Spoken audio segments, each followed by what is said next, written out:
بسم اللہ الرحمن الرحیم۔ اعوذ باللہ من الشیطان الرجیم۔ بسم اللہ الرحمن الرحیم۔ الحمد للہ رب العالمین، الصلاۃ والسلام علی سیدنا و مولانا ابی القاسم محمد وعلی اہل بیتہ الطیبین الطاہرین ولعن الدائم علی اعدائہم الی قیام یوم الدین۔ رب اشرح لی صدری ویسر لی امری واحلل عقدۃ من لسانی یفقہوا قولی۔ تفسیر قرآن میں ہماری گفتگو مقدماتی مراحل میں تھی اور گفتگو ہماری یہاں تک پہنچی تھی کہ ظاہر قرآن حجت ہے، یعنی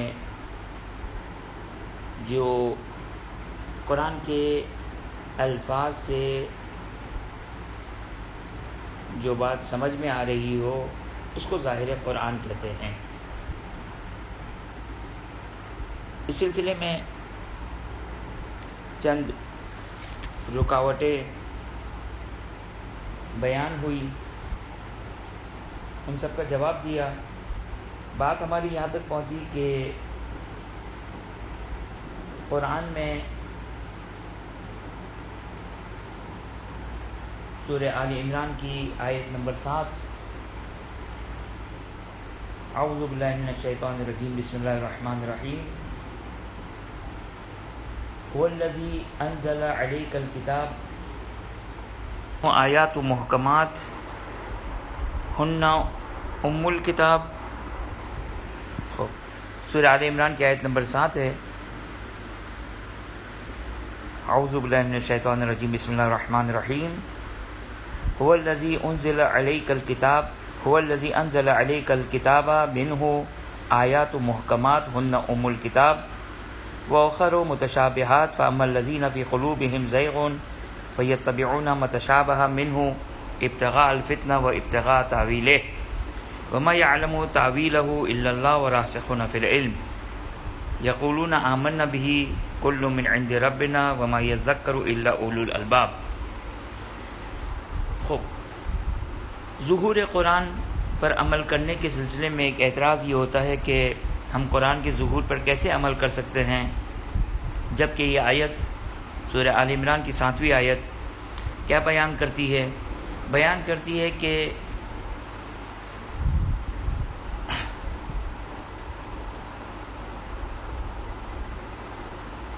وہ خدا کی جس نے تم پر اپنی کتاب کو نازل کیا، منہ آیات و محکمات، یہ بڑی امپورٹنٹ آیت ہے اور کافی تفصیلی گفتگو ہے۔ انشاءاللہ ہم کوشش کریں گے کہ اس کی جو گفتگو ہے اس آیت کی ذیل میں اس کے اپنے مقام پر کریں، صرف یہاں پر اس کو بیان کرتے ہیں جو ابھی فی الحال ہمارے لیے جو مورد ابتلاء ہے، جو فی الحال جو ہمیں کام آنے والی ہے یہ آیت سے، فی الحال جو سروکار ہے اس سے ہم ڈسکس کریں گے، بعد میں انشاءاللہ اس کی تفصیل بعد میں آئے گی۔ کہ خلاصہ کیا ہے اس آیت کا کہ وہ خدا کی جس نے کتاب کو تم پر نازل کیا، اس کتاب میں سے بعض جو ہے وہ آیات محکمات ہیں۔ آیات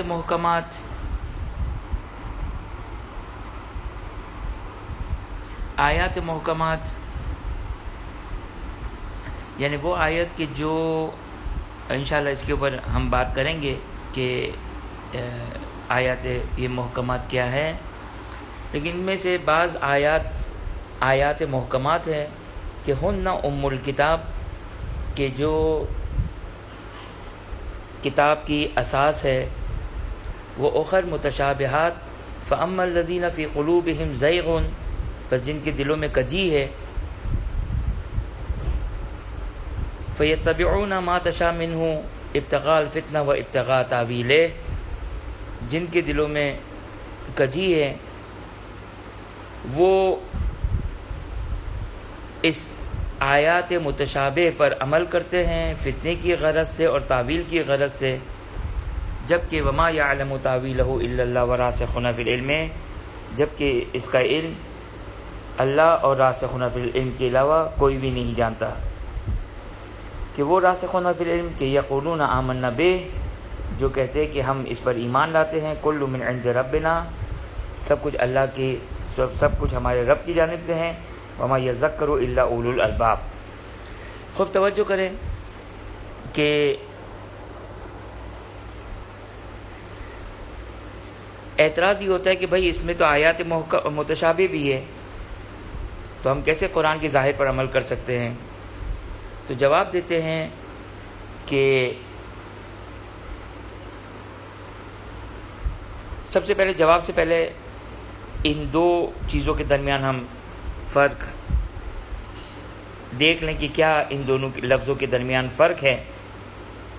میں نے کہا تھا آپ کی خدمت میں کہ چند الفاظ ہیں کہ جن کی انشاءاللہ میں تشریح کروں گا، جیسے عام خاص، مطلق مقید کی پچھلی دفعہ ہماری تفصیل آئی تھی، تعویل و تنزیل، ظاہر اور باطن، محکم متشابہ،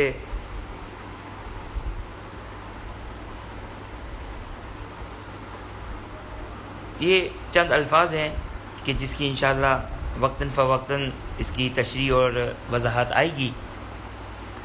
اس آیت میں محکم اور متشابہ کا لفظ استعمال ہوا ہے۔ محکم کا لغوی معنی اور جو اس کا ایک ڈکشنری میں اس کا جو معنی استعمال ہوا ہے وہ ہم اردو میں کہتے ہیں ایک پکا کام، متقن، مضبوط کام۔ لیکن اصطلاح میں محکم کس کو کہتے ہیں؟ تقریباً سارے فقہا، اصولیین اور قدیم مفسرین سب کے سب اس بات پر اتفاق کرتے ہیں کہ محکم کا مطلب ہے وہ، کیونکہ قرآن نے کیا کہا؟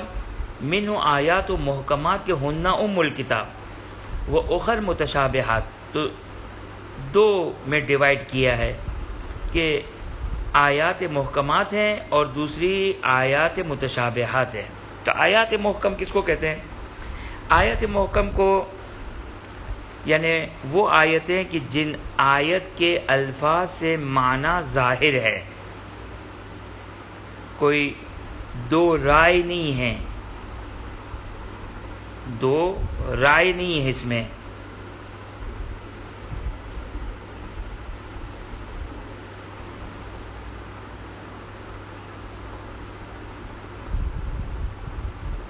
بس محکم یعنی وہ آیت ہے کہ جس کا معنی واضح اور روشن ہے۔ اچھا، اس کی تھوڑی سی اور وضاحت کر دوں، جیسا کہ آغا خوئی نے اپنے البیان میں بھی اس کی طرف اشارہ کیا ہے، اور اصولین عام طور پر اس کو بیان کرتے ہیں کہ ہمارے پاس الفاظ میں محکم میں دو قسمیں ہیں۔ دیکھیں، ایک محکم ہو گئی، متشابہ ہو گئی۔ اب محکم میں دو اس کی قسمیں ہیں، ایک کو نص کہتے ہیں، ایک کو ظاہر کہتے ہیں۔ نص اور ظاہر، نص، اچھا خود نص بھی دو مختلف ڈفرینٹ میننگز کے لیے استعمال ہوتا ہے لفظ نص۔ ابھی ہم فی الحال اس کی پیچیدگی میں نہیں پڑھتے ہیں، فی الحال یہاں جو نص سے مراد ہے اس کو ہم بیان کر دیتے ہیں۔ نص یعنی وہ کلمہ، وہ سینٹنس، وہ جملہ، وہ آیت کہ جس میں دوسرا کوئی احتمال پاسبل ہی نہیں ہے، جس میں کوئی دوسرا احتمال پاسبل نہ ہو، اس کو نص کہتے ہیں۔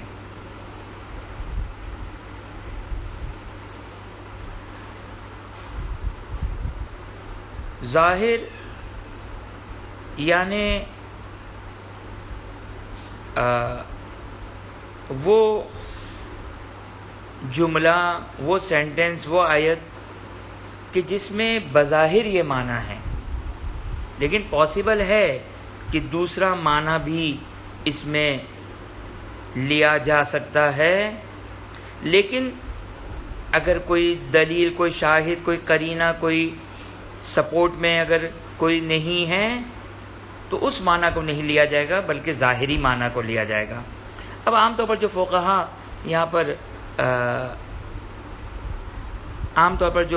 یہاں پر مثال دیتے ہیں، چونکہ مثال بہت ہی آسان ہے، بات واضح ہو جائے گی، لہٰذا میں اسی مثال سے آپ لوگ کی اس ڈیفینیشن کو، آپ کے لیے اس ڈیفینیشن کی وضاحت کر دوں کہ مثال دوں کہ مثال کے طور پر اگر روایت میں فعل امر آئے، یعنی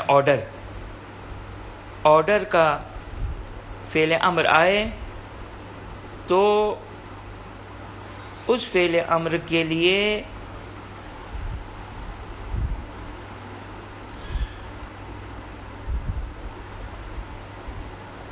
فعل امر آرڈر، جیسے مثال کے طور پر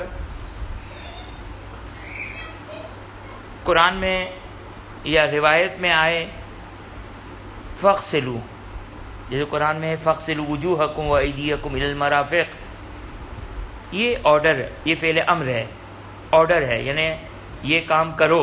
فَاغْسِلُوا یعنی تم اپنے ہاتھوں اور اپنے چہروں اور ہاتھوں کو دھو، یہ آرڈر ہے۔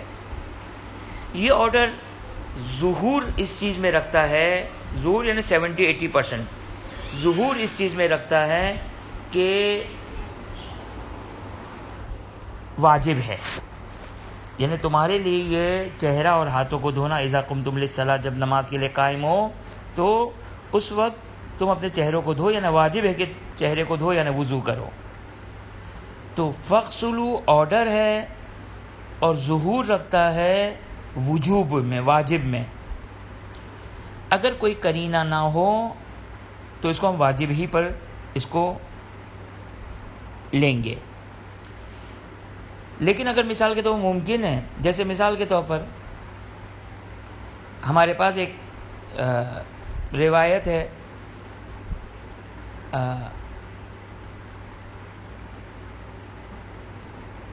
فَاغْتَسِل لِلْجُمْعَةِ وَلِلْجَنَابَةِ، اب یہ فَاغْتَسِل یہ بھی آرڈر ہے، یہ بھی فعل امر ہے۔ فَاغْتَسِل لِلْجُمْعَةِ، فَاغْتَسِل لِلْجَنَابَةِ وَفَاغْتَسِل وَلِلْجُمْعَةِ، کہ جنابت کا غسل کرو، جنابت کا غسل کرو اور جمعے کا غسل کرو۔ اب یہ فَاغْتَسِل جنابت کے لیے واجب کے معنوں میں ہے، اچھا جمعے کے لیے بھی روایت کا جملہ ہے، روایت میں آیا فَاغْتَسِل لِلْجُمعَةِ، جمعہ کے لیے غسل کرو، یعنی جمعے کا غسل۔ خب بظاہر تو فَاغْتَسِل آرڈر واجب کے اوپر دلالت کرتا ہے، پس غسل جمعہ واجب ہونا چاہیے، جیسا کہ ظاہراً شیخ صدوق کا فتویٰ تھا، لیکن چونکہ ہمارے پاس دلیل اور قرینہ موجود ہے کہ یہاں پر واجب کے معنوں میں، یعنی غسل جمعہ واجب نہیں ہے، جب واجب نہیں ہے غسل جمعہ، دلیل قطعی موجود ہے کہ غسل جمعہ واجب نہیں ہے، تو اب فَاغْتَسِل آرڈر کو ہم کس کے اوپر، کس معنی میں لیں گے؟ مستحب ہے۔ تو بس اس کو کہتے ہیں کہ فعل امر، یعنی جو آرڈر والے سینٹنس ہے، وہ اگر کوئی قرینہ، کوئی شاہد، کوئی دلیل نہ ہو تو اس کو وہ ظہور رکھتا ہے وجوب میں، لیکن نص نہیں ہے، صریح نہیں ہے، 100% نہیں ہے، بلکہ غالباً ایسا ہی ہے۔ اور فقیہ اور مجتہد بھی اگر کوئی دلیل نہیں ہوگی تو واجب کا فتویٰ دے گا۔ لیکن نص کس کو کہتے ہیں؟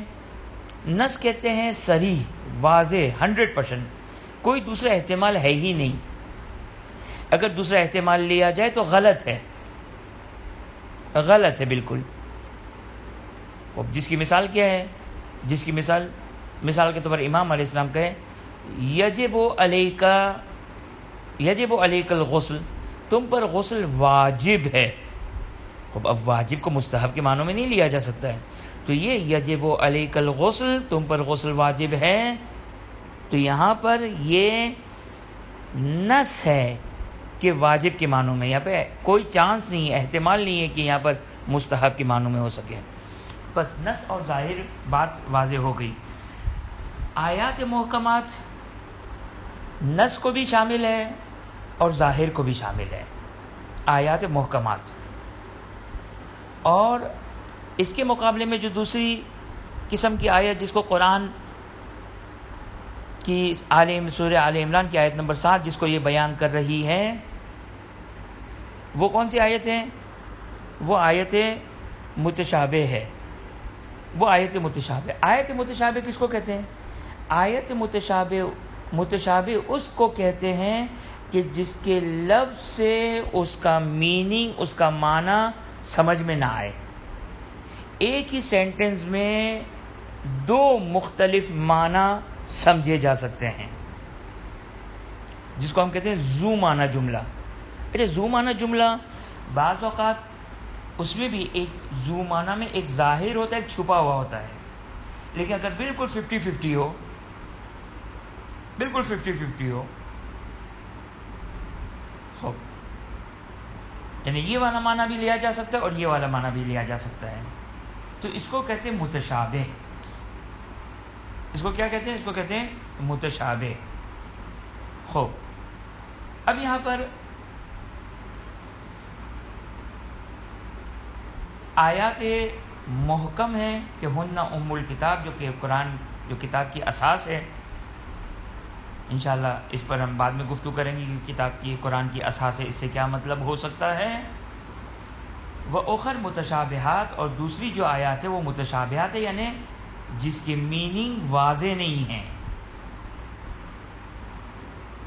جس کی تعویل کرنی پڑے گی. جیسے اگزامپل دوں میں آپ کو کہ مثلا عربی میں لفظ عین، لفظ عین عربی میں مختلف معنی کے لیے، مختلف میننگز کے لیے آتے ہیں.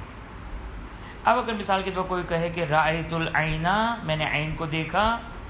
اب عین چشمے کو بھی کہتے ہیں، آنکھ کو بھی کہتے ہیں، جاسوس کو بھی کہتے ہیں، کنیز کو بھی کہتے ہیں. مختلف معنوں کے لیے لفظ عین استعمال ہوتا ہے. تو اس کو کہتے ہیں، اب یہ ایک جملہ ہے جو مختلف میننگز کے لیے استعمال ہوتا ہے. اگر میرے کلام میں اگر کوئی قرینہ نہ ہو، کوئی شاہد اور کوئی دلیل موجود نہ ہو، تو اس کلمے کو، اس جملے کو کہیں گے یہ جملہ متشابہ ہے. وہ قرآن خود واضح طور پر اس بات کو بیان کر رہا ہے کہ کھل کر یہ بات بتا دوں میں کہ میری اس کتاب میں آیات محکمات بھی ہے، آیات متشابہ بھی ہے. اور آیات متشابہ کہ جن کی دلوں میں زنگ ہے، جن کے دل کج ہیں، وہ اس کی اتباع کرتے ہیں فتنے کو برپا کرنے کی غرض سے، تعویل کی غرض سے. جبکہ قرآن واضح طور پر کہتا ہے کہ وما يعلم تاویلہ الا اللہ وراسخون فی العلم، کہ انشاءاللہ اس وراسخون فی العلم میں بھی ہم بات کریں گے. خوب، کہ جیسے کہ اس تعویل کو کوئی نہیں جانتا ہے سوائے اللہ کے اور راسخون فی العلم کے. اچھا، ایک مثال میں آپ کی خدمت میں عرض کر دوں اسی کی، متشابہ کی. ثلاثۃ قروء، قرآن میں یہ لفظ استعمال ہوا ہے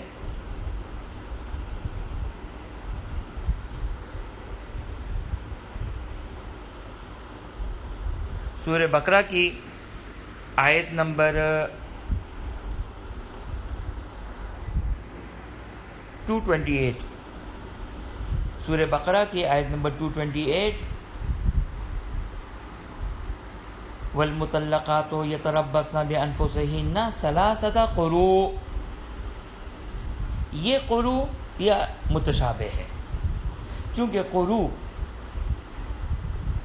حیض کے معنوں میں بھی آتا ہے، نجاست کے معنوں میں بھی آتا ہے، اور پاکی کے معنوں میں بھی آتا ہے، دونوں اپوزٹ میننگ میں آتا ہے۔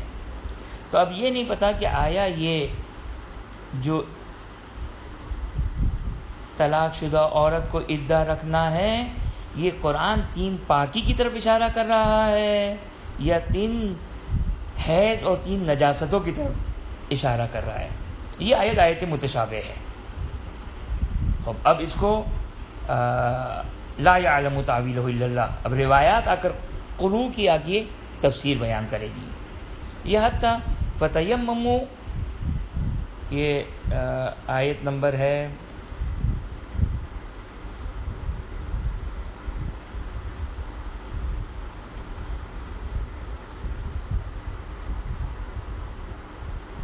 سورہ نساء کی آیت نمبر 43، یا ایھا الذین آمنوا لا تقربوا الصلاة وانتم سکارى حتى تعلموا ما تقولون ولا جنوب الا عابري سبيل حتى تغتسلوا وان كنتم مرضى او على سفر او جاء احد منكم من الغائط او لامستم النساء فلم تجدوا ماء، پس اگر تم کو وہ جو حالت بیماری میں ہے یا حالت سفر میں ہے اور اگر اس کو وضو کرنا ہے یا غسل کرنا ہے، فلم تجدوا ماء، اور اگر اس کو پانی دستیاب نہ ہو تو آیا فتیمموا صعیدا۔ اب لفظ صعیدہ میں کہتے ہیں کہ واضح نہیں ہے کہ آیا صعید آیا مطلق زمین کو کہتے ہیں جس میں پتھر، مٹی، سنگریزے، کنکر یہ سب شامل ہے، یا خالی مٹی کو کہتے ہیں۔ یہ مجمل ہے، یہ متشابہ ہے۔ یہ اور بھی بہت ساری انشاءاللہ ہم جب قرآن کی تفسیر انشاءاللہ العزیز بعون اللہ جب ہم شروع کریں گے تو آیات متشابہ کو انشاءاللہ ہم دیکھیں گے، اور جہاں پر بھی ہمارے لیے آیات جو ہے وہ غیر روشن ہو جائے گی، واضح نہیں ہوگی، جس سے ہم ایک لفظ کا ظہور، ایک جملے کا ظہور نکالنے میں اگر کامیاب نہ ہوں، وہ آیت متشابہ بن جائے گی، کہ انشاءاللہ جب جیسے جیسے آیتیں آئیں گی تو انشاءاللہ ہم اس کو انشاءاللہ گفتگو کریں گے۔ بس یہ ایک آیت کا خلاصہ بیان کر دیا۔ یہ ایک آیت بڑی اہم آیت ہے، اور یہ آیت دلیل ہے کہ خداوند متعال نے اس آیت کو کیوں قرار دیا، جو اس کی اہم ترین وجہ علماء بیان کرتے ہیں، اور بظاہر ایسی ہی وجہ ہے کہ اہل بیت اطہار علیہم السلام کہ لوگ، انسان اہل بیت اطہار علیہم السلام کی طرف رجوع کرے دین حاصل کرنے کے لیے اور آیات متشابہ کو سمجھنے کے لیے۔ اب یہ بہت بڑی دلیل ہے یہ آیت اہل بیت اطہار علیہ السلام کے وجود کو بیان کرنے کے لیے۔ خوب، اب ممکن ہے کوئی آ کر یہ اعتراض کرے کہ کیسے ظہور قرآن پہ عمل کیا جا سکتا ہے، جبکہ اس کتاب میں آیات متشابہ بھی ہے۔ تو جواب واضح ہو گیا۔ جواب کیا ہے؟ جواب یہ ہے کہ آیات متشابہ جو آیت ظہور نہیں رکھتی، ہم تو اس کو حجت مانتے ہی نہیں ہیں، یعنی وہ آیت تو ہمارے لیے قابل عمل ہے ہی نہیں۔ حجت کا مطلب وہی معنی جو ہم نے پہلے بیان کیا تھا، یعنی خدا ہمارے ساتھ احتجاج کرے، ہم خدا کے ساتھ احتجاج کریں، جو ہمارے لیے حجت ہو، جس پہ ہمیں عمل کرنا ہو، اس کو حجت کہیں گے۔ بس آیات محکمات ہمارے لیے حجت ہیں۔ آیات متشابہات کے روایتوں میں بھی بیان کیا گیا کہ آیات محکمات وہ ہیں کہ جس پر ایمان بھی لایا جائے اور جس پر عمل بھی کیا جائے۔ یہ دلیل ہے، اس بات کی واضح دلیل ہے یہ روایت کہ آیت متشابہ کا معنی کوئی نہیں سمجھ سکتا۔ اور بعض لوگوں نے یہ بھی بیان کیا کہ آیات متشابہ جو ہے وہ یہ ممکن ہے پرسن ٹو پرسن ڈفر کریں۔ نہیں، ایسا نہیں ہے۔ یہ ایک واقعیت کو قرآن کی آیت بیان کر رہی ہے کہ آیات محکمات ہے اور آیات متشابہات ہے، اور آیات متشابہات کو سوائے خدا اور اہل بیت کے اور راسخون فی العلم کے کوئی نہیں جانتا ہے۔ بس یہ جو روایت ہے کہ آیات محکم وہ ہے جس پر ایمان بھی لانا ہے اور جس پر عمل بھی کرنا ہے، اور آیات متشابہ وہ ہے کہ جس پر ایمان تو رکھنا ہے۔ کیا ایمان رکھنا ہے؟ ھذا من عند اللہ، یہ خدا کی جانب سے ہے، یہ خدا کا کلام ہے، اس پر مجھے اور آپ کو ایمان رکھنا ہے، چاہے آیت ہم کو سمجھ میں آئے چاہے ہم کو یہ آیت سمجھ میں نہ آئے۔ تو یہ ہے ایمان رکھنا۔ بس روایت کہتی کہ آیات متشابہ پر ایمان رکھنا ہے لیکن اس پر عمل ولا یعمل بہ، کہ اس پر عمل نہیں کرنا ہے۔ بس یہ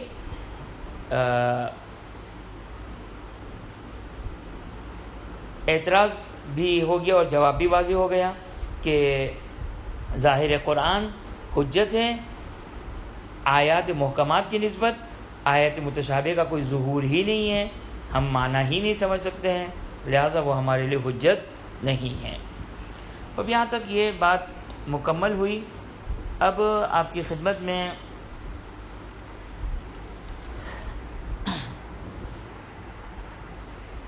خوب توجہ کریں کہ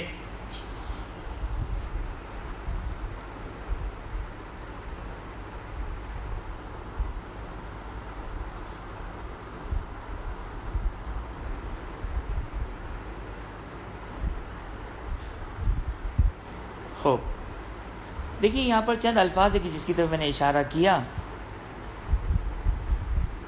کہ محکم متشابہ، اس کی تفصیل آ گئی، مطلق مقید، اس کی تفصیل آ گئی پچھلے درس میں، عام خاص، اس کی تفصیل آ گئی۔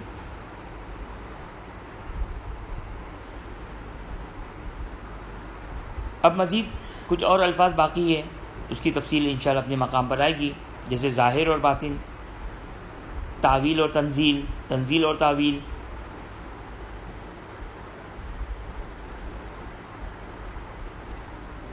محکم اور یہ تو آ گیا ناسخ منسوخ، یہ انشاءاللہ اس کی تفصیل آگے بیان کریں گے۔ اب یہاں پر ہم ایک تفسیر کا، قرآن کی تفسیر، دیکھیے میں نے آپ کی خدمت میں پہلے بھی بیان کیا تھا، تفسیر کے دو معنی علماء نے بیان کیے ہیں، اور اس وقت بھی ہم نے یہ بات بتائی تھی، یہ بات اشارتاً وضاحتاً یہ بات میں نے بیان کی تھی کہ تفسیر کی کوئی بھی ڈیفینیشن لے لیں، اس ڈیفینیشن سے، اس اختلاف سے ہمیں کوئی فرق نہیں پڑنے والا۔ دو تفسیر بیان ہوئی تھی، تفسیر کی دو تفسیر بیان ہوئی تھی، تفسیر کے دو معنی بیان ہوئے تھے۔ ایک معنی یہ ہے کہ مشکل الفاظ کے معنی بیان کرنا، مشکل الفاظ کے معنی بیان کرنا، یہ تفسیر کا معنی ہے، اور ایک تفسیر کا معنی جسے شیخ مرتضی انصاری یا کوئی یا اصولیین جو مشہور اصولیین جو تفسیر کا معنی کرتے ہیں، کشف القناع، یعنی کسی بھی لفظ کا باطن، پردے کے پیچھے کی بات کو کشف کرنا، اس کو تفسیر کہتے ہیں۔ اب ہم نے کہا کہ اس سے ہمیں کوئی فرق نہیں پڑتا کہ تفسیر کا یہ معنی کریں یا تفسیر کو وہ معنی کریں، ہمارے لیے جو حجت ہے، توجہ کیجیے گا، ہمارے لیے جو حجت ہے وہ قرآن کے الفاظ کا ظاہر ہے، وہ قرآن کے الفاظ کا ظاہر ہے۔ اگر ہم روایات کی طرف نہ جائیں تو، اگرچہ ہم روایت کی طرف، اگرچہ ہم قرآن کی ظاہر کی طرف اس وقت جائیں گے، یہ بات میں نے پہلے کہی تھی، دوبارہ تکرار کر رہا ہوں کہ قرآن کے ظاہر کی طرف ہم اس وقت جائیں گے جب ہم ساری روایتوں کو پہلے دیکھ لیں، ساری روایتوں کو جو صحیح و سند روایات ہیں ان کو دیکھ لینے کے بعد اگر ہمارے پاس کوئی روایت آ کر اس قرآن کے آ کر جو کہ وہ مخالف نہیں ہیں اس قرآن کے، اب قرآن کے مخالف کا لفظ صحیح نہیں ہے، اس قرآن کی کوئی اور معنی بیان نہیں کر رہی ہے روایت، تو پھر ہم اس صورت میں قرآن کے ظاہر کو ہم لیں گے، لیکن بغیر روایات کے رجوع کیے، بغیر روایات کے رجوع ہم قرآن کی آیات کا معنی نہیں کر سکتے ہیں۔ اور میں نے پچھلی دفعہ اس بات کی طرف بھی اشارہ کیا تھا، تھوڑی سی تکرار ہو گئی لیکن وضاحت ضروری ہے، اس نقطے کی طرف بھی ہم نے اشارہ کیا تھا کہ ہمارے پاس آیات مختلف ہیں. وہ جو ہمارے لیے ایک زیادہ پریکٹیکل اور زیادہ ہمارے لیے رکاوٹ ہے وہ ہے آیات احکام، فقہ کی آیات. فقہ کی آیات میں آپ دیکھیں، توجہ کریں،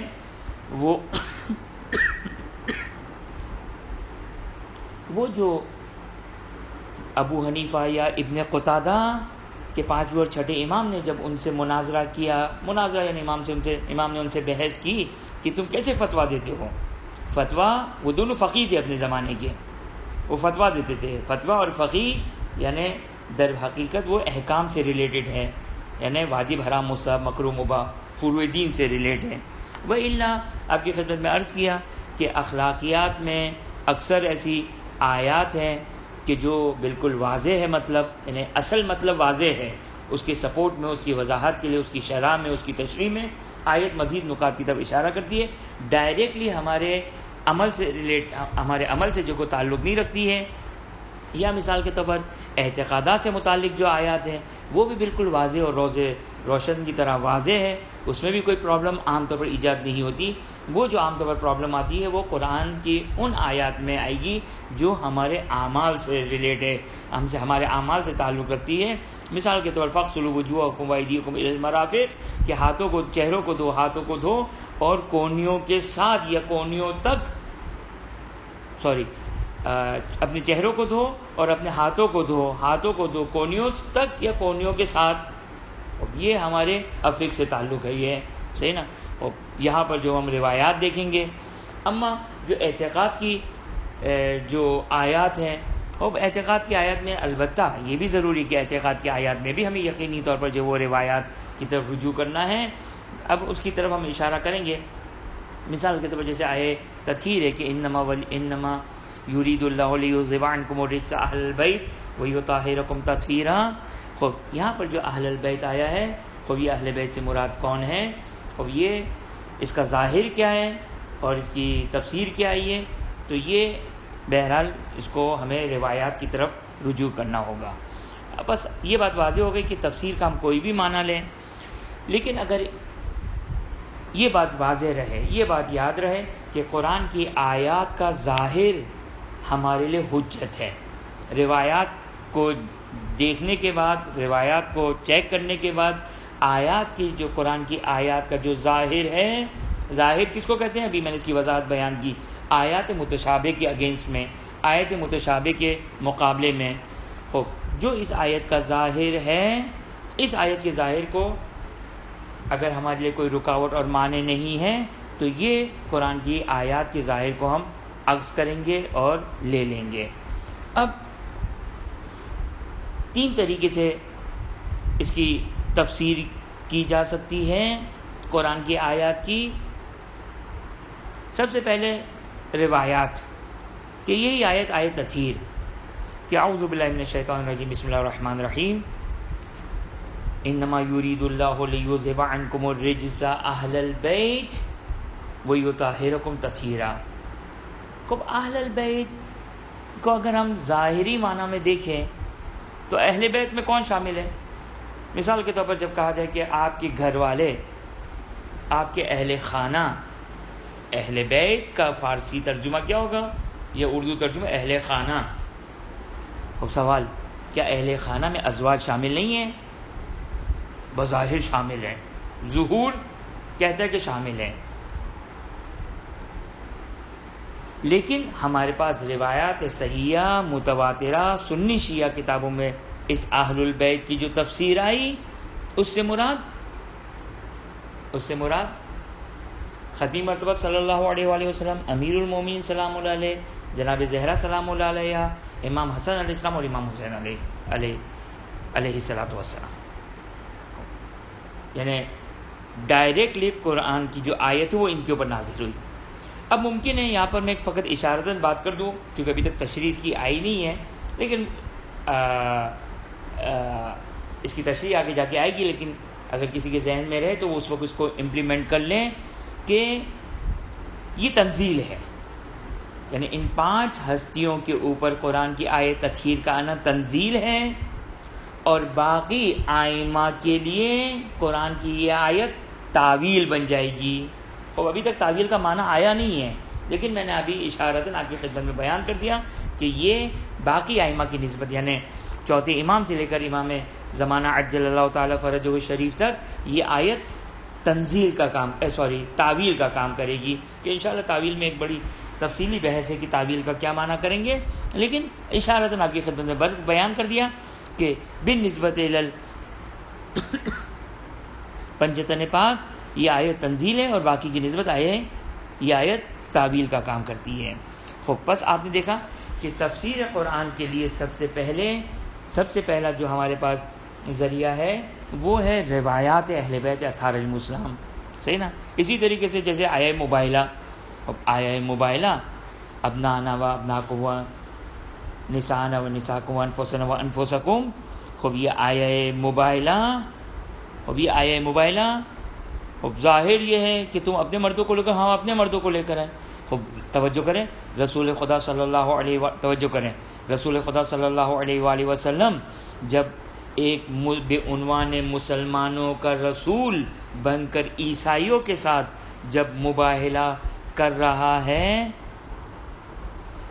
تو جب یہ کہے کہ تم اپنے مردوں کو لے کر آؤ، تم اپنے بیٹوں کو لے کر آؤ، ہم اپنے بیٹوں کو لے کر آئیں، تو ظاہر کیا ہے؟ ظاہر یہ کہ تم اپنے مردوں کو یعنی یہودیوں کے بیٹوں کو لے کر ہم مسلمانوں کے بیٹوں کو لے کر آئیں. توجہ کیا؟ یہ ظاہر ہے. اگر یہ بھی ظاہر نہیں ہے تو آیت متشابہ بن جائے گی، دو حال سے خالی نہیں ہے. صحیح نا؟ اب دیکھیں آیا عرف ظہور کیسے بنتا ہے؟ ظہور عرف سے بنتا ہے. آیا عرف اس ظہور کو قبول کرتی ہے نہیں کرتی ہے؟ خلاصہ یہ کہ یہ آیت کا ظہور یہ ہے، لیکن نہ ہمیں اس کے ظہور کو لیں گے اور آیت متشابہ ہے تو بات ہی واضح ہے، لیکن اگر اس کے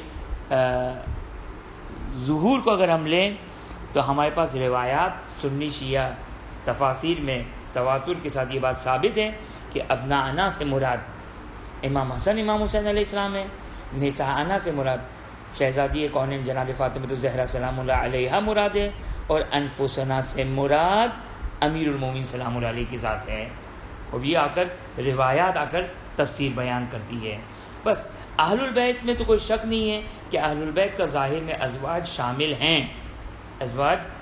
ہے، لیکن روایات نے آ کر ڈینائی کیا، ازواج کو خارج کیا اور ان 5 ہستیوں کو شامل کیا ہے.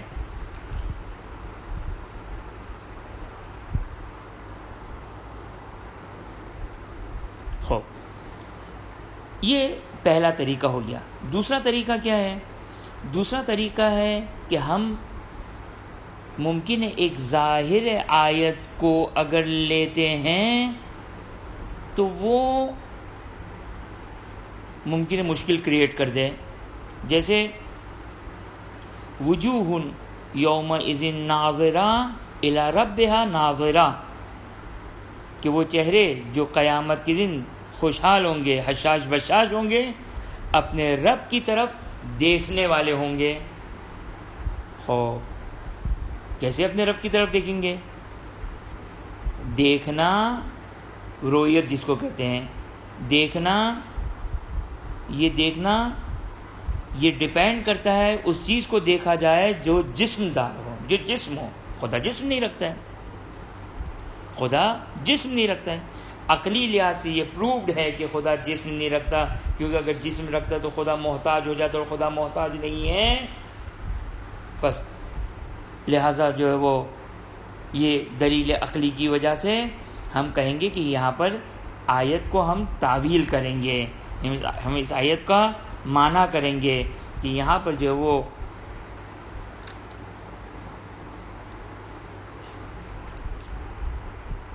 یہاں پر جسم مراد نہیں ہے، بلکہ مثلا رحمت خدا یا آیات خدا کی طرف وہ لوگ دیکھیں گے.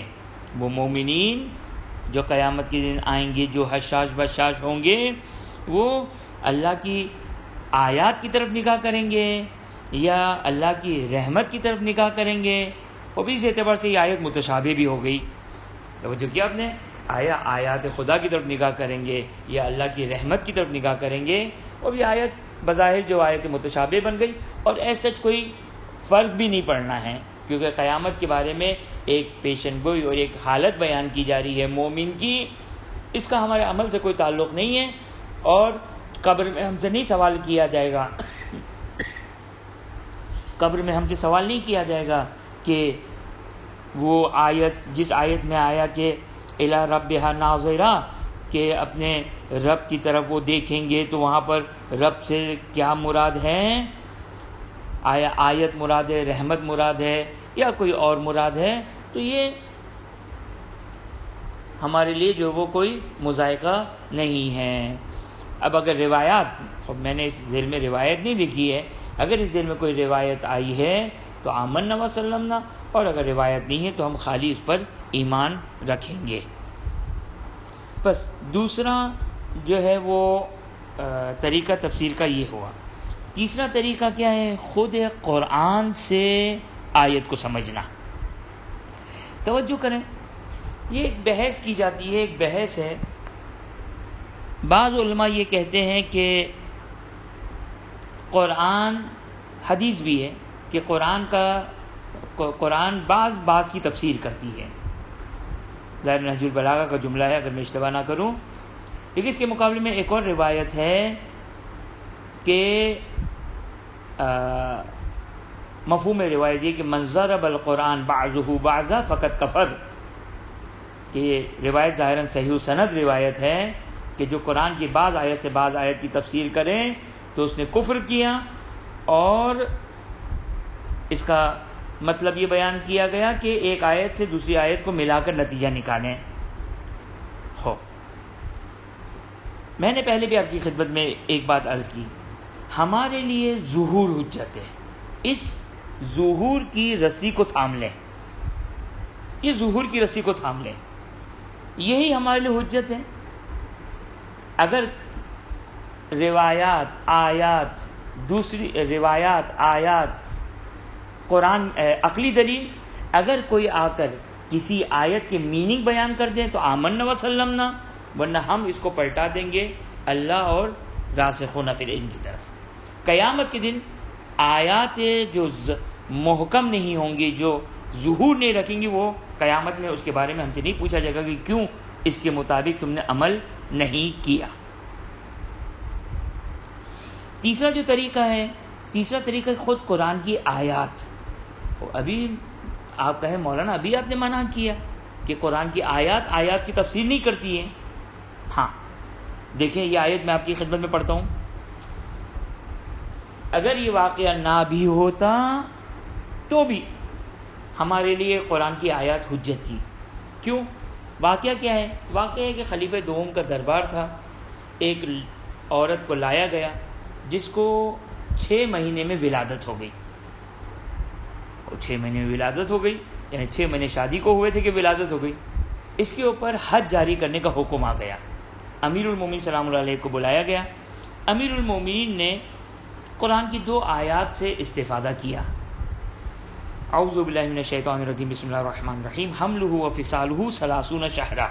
قرآن کی ایک آیت کیا کہتی ہے؟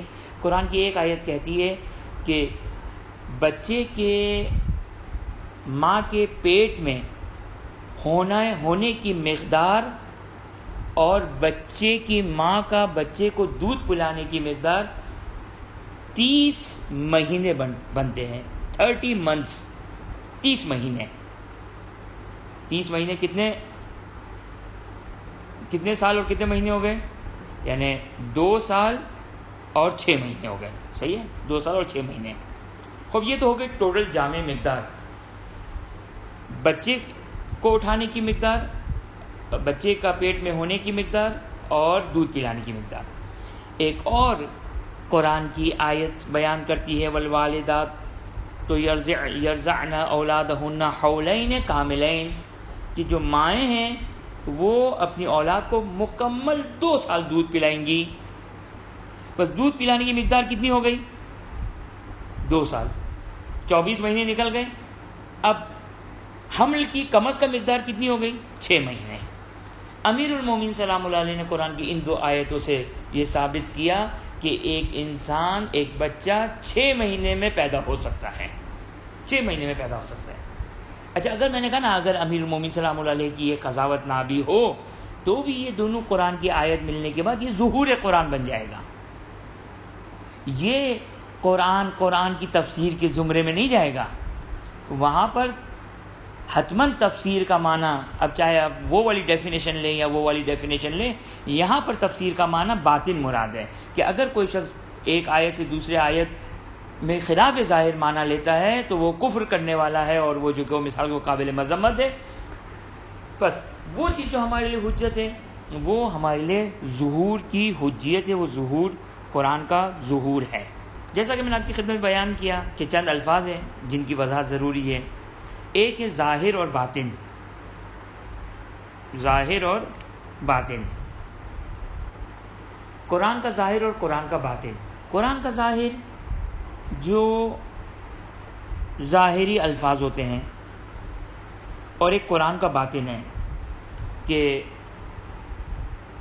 روایت ہے امیر المومنین سلام اللہ علیہ سے منقول ہے کہ ما فی القرآن آیت الا ولہا ظاہر و بطن، کہ قرآن کی کوئی بھی آیت ایسی نہیں کہ جس کا ظاہر اور باطن نہ ہو، یعنی ہر آیت کا ظاہر بھی ہے اور باطن بھی ہے۔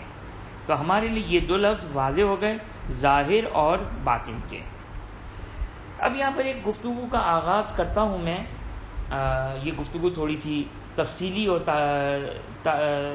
تفصیلی گفتگو ہے کہ تعویل کا کیا معنی کریں گے۔ دیکھیں، ایک ہے تنزیل، ایک ہے تعویل، جیسا کہ تھوڑی دیر پہلے میں نے آپ کی خدمت میں عرض کیا، ایک ہے تنزیل، ایک ہے تعویل۔ اب چونکہ وہ جو مطلب ہم نے بیان کیا تھا اس کو میں یہیں پر امپلیمنٹ کر دوں تاکہ بات واضح ہو جائے۔ تعویل کا ایک میننگ یہ ہے، تعویل کا ایک میننگ، تعویل کا ایک معنی یہ ہے۔ تعویل کا ایک معنی کیا ہے؟ تعویل کا ایک معنی یہ ہے جو تنزیل کے اپوزٹ ہے۔ تنزیل کس کو کہتے ہیں؟ تنزیل یعنی جن لوگوں کے لیے یہ آیت نازل ہوئی اس کو تنزیل کہیں گے۔ شان نزول جو ہوتا ہے، شان نزول، اور قیامت تک جو اس کے مصادیق اور اس قرآن کی آیت جن جن پر امپلیمنٹ ہوتی رہے گی وہ اس کی تعویل ہے۔ یہ ایک معنی ہے تعویل کا، تنزیل کے اگینسٹ میں۔ اچھا، کبھی کبھار تو تعویل بہت آسان ہوتی ہے، جیسے مثال کے طور پر ان جاءکم فاسق بنبأ فتبینوا، اگر تمہارے پاس اگر کوئی فاسق خبر لے کر آئے تو تحقیق کرو۔ اب یہ آیت آئی تھی ظاہراً خالد بن ولید، اگر میں اشتباہ نہ کروں، خالد بن ولید کی مذمت میں یہ آیت آئی تھی، تو یہ اس کی تعویل ہو جائے گی۔ اب قیامت تک کوئی بھی فاسق اگر آپ کو خبر دے تو اس کی تحقیق کرو، یہ اس کی تعویل ہو جائے گی۔ یا جیسے رسول خدا صلی اللہ علیہ وسلم نے امیر المومنین سے کہا کہ انا اقاتل، میں اللہ تنزیل، میں تنزیل پر جنگ کروں گا، تم تعویل پر جنگ کرو گے۔ میں تنزیل پر جنگ کروں گا، تم تعویل پر جنگ کرو گے۔ یعنی کیا مطلب؟ یعنی وہ آیات کہ جو کفار رسول کے زمانے کے جو کافر تھے وہ تنزیل تھے، کفار مکہ، یہودی، عیسائی، ان سے جنگیں تھی رسول خدا صلی اللہ علیہ وسلم کفار مکہ سے، اب یہ تنزیل ہے۔ امیر المومنین سلام اللہ علیہ کی جنگیں منافقین سے تھی، یعنی جہاں جہاں کفار جن کے لیے آیا وہ تنزیل ہو گیا، اور باطن میں جو منافقین کے لیے یہ آیت کفار کا اطلاق رکھتی وہ تعویل ہو جائیں گی۔ بس ایک معنی تعویل کا یہ ہے، یا جیسے میں نے آپ کی خدمت میں ابھی بیان کیا کہ آیت تطہیر تعویل تنزیل کے اعتبار سے اصحاب خمسہ کو شامل ہے، اور تعویل کے اعتبار سے چوتھے امام سے لے کر 12ویں امام تک یہ آیت تطہیر شامل ہے۔ اسی طرح آیت ولایت کی اعوذ باللہ من الشیطان الرجیم بسم اللہ الرحمن الرحیم انما ولیکم اللہ ورسولہ والذین آمنوا والذین یقیمون الصلاۃ ویؤتون الزکاۃ وہم راکعون، کہ تنزیل کیا ہے اس آیت کی؟ امیر المومنین کی ذات، کہ امیر المومنین کے حق میں یہ آیت نازل ہوئی ہے، یہ انما ولیکم اللہ ورسولہ والذین آمنوا، وہ آمنو کون ہیں؟ وہ ایمان لانے والے کون ہیں؟ وہ ایمان لانے والے امیر المومنین تھے، امیر المومنین کی شان میں یہ آیت نازل ہوئی ہے۔ لیکن ہمارے پاس روایت موجود ہے کہ ہمارے 11 اماموں نے حالت رکوع میں زکوٰۃ دی ہے۔ تو یہ آیت تعویل کا کام کر رہی ہے، یہ آیت تعویل کا کام کر رہی ہے، اور اسی معنی میں قرآن کی روایت یہ بیان کرتی ہے کہ قرآن، مفہوم روایت بیان کروں کہ ان القرآن یجری کما تجری الشمس والقمر، جس طریقے سے سورج اور چاند کا سلسلہ جاری اور ساری ہے قیامت تک، قرآن کی آیات بھی اسی طریقے سے جاری ہے۔ یہ ہے اس کی مثال، تنزیل کے مقابلے والی تعویل کے لیے اس قسم کی روایت آئی ہے۔ یا جس طریقے سے دن اور رات جس طریقے سے قیامت تک جاری اور ساری ہے، قرآن کی آیات بھی اسی طریقے سے جاری اور ساری ہے۔ تو یہ ایک معنی ہے تعویل کا۔ انشاءاللہ اس کے علاوہ اور بھی تعویل کے کچھ معنی ہیں کہ وہ انشاءاللہ آگے ہم اس کو ڈسکس کریں گے۔ وآخر دعوانا ان الحمدللہ رب العالمین۔ سبسکرائب کیجئے ذکر ٹی وی اور اس علم کے سفر میں ہمارے قدم کے ساتھ قدم ملائیے۔